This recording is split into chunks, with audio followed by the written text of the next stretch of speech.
Assalamualaikum warahmatullahi wabarakatuh. Jumpa lagi bersama Zippo Roger BK.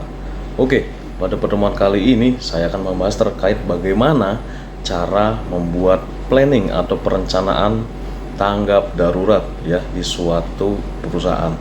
Jadi ada 4 item ya.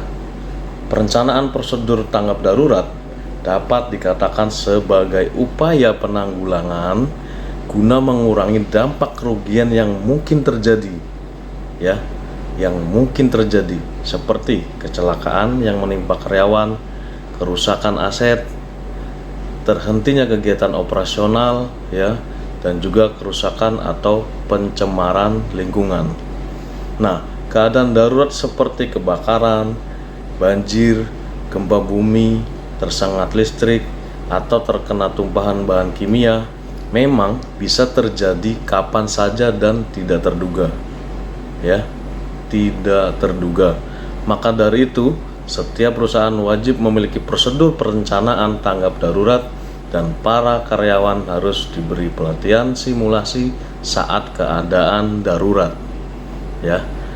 Dapat Anda bayangkan ketika di tempat kerja terjadi gempa bumi sedangkan perusahaan tidak memiliki perencanaan tanggap darurat apapun, Anda pasti kebingungan dan panik harus berbuat apa ya. Nah, disitulah pentingnya prosedur perencanaan tanggap darurat untuk sebuah perusahaan ya. Jadi berikut 4 hal yang harus kita ketahui dalam merencanakan prosedur tanggap darurat. Oke, yang pertama adalah kita identifikasi kemungkinan bahaya.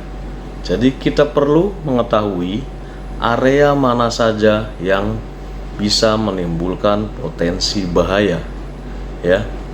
Misalnya penempatan bahan kimia berbahaya, area listrik bertegangan tinggi, atau mungkin lokasi tempat kerja kita yang termasuk daerah yang sering terkena banjir. Itu yang pertama adalah identifikasi kemungkinan bahaya. Oke, kita ke yang kedua ya. Kita harus ada prosedur evakuasi. Dalam hal ini ya, kita harus mengetahui bagaimana cara mengevakuasi para karyawan untuk keluar dari misalnya bangunan atau gedung ya. Untuk prosedur evakuasi kita harus menentukan jalur evakuasi secara tepat dan juga memasang emergency sign dan juga menentukan assembly point atau titik kumpul darurat ya. Oke, kita ke poin yang ketiga ya. Yang ketiga bahwa kita ingat tugas kita ya, tugas Anda sekalian. Jadi petugas evakuasi harus menerapkan tugas dan kewajibannya baik perorangan maupun kerjasama tim ya. Dalam hal ini misalnya petugas harus menyalakan alarm sesuai dengan keadaan darurat yang terjadi ya, menghubungi bisa juga instansi atau ambulan ya, petugas pemadam kebakaran jika terjadi kebakaran ya, atau jasa-jasa penanganan keadaan darurat lainnya ya, hingga mengevakuasi para karyawan sampai berkumpul di area yang sudah ditentukan atau assembly point yang tadi ya. Dan nomor penting dan alamat kantor telepon itu bisa memudahkan pada saat keadaan darurat. Oke, kita ke yang 4 ya.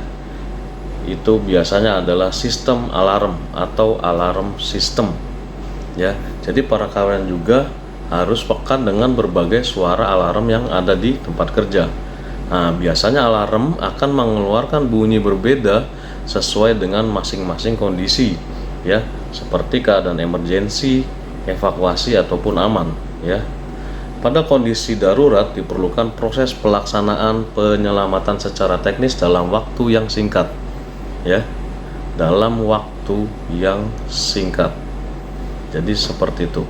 Perencanaan dan persiapan tanggap darurat merupakan kunci keberhasilan dalam penanganan keadaan darurat secara efektif agar prosedur perencanaan tanggap darurat mudah dipahami oleh seluruh karyawan. Nah, sebaiknya perusahaan menyediakan peta jalur evakuasi ya, dan memasang emergency sign di setiap lantai. Oke rekan-rekan, itu adalah 4 dari bagaimana cara membuat perencanaan tanggap darurat di perusahaan ya. Mudah-mudahan bermanfaat. Tetap utamakan keselamatan dan kesehatan kerja. Safety first. Wassalamualaikum warahmatullahi wabarakatuh.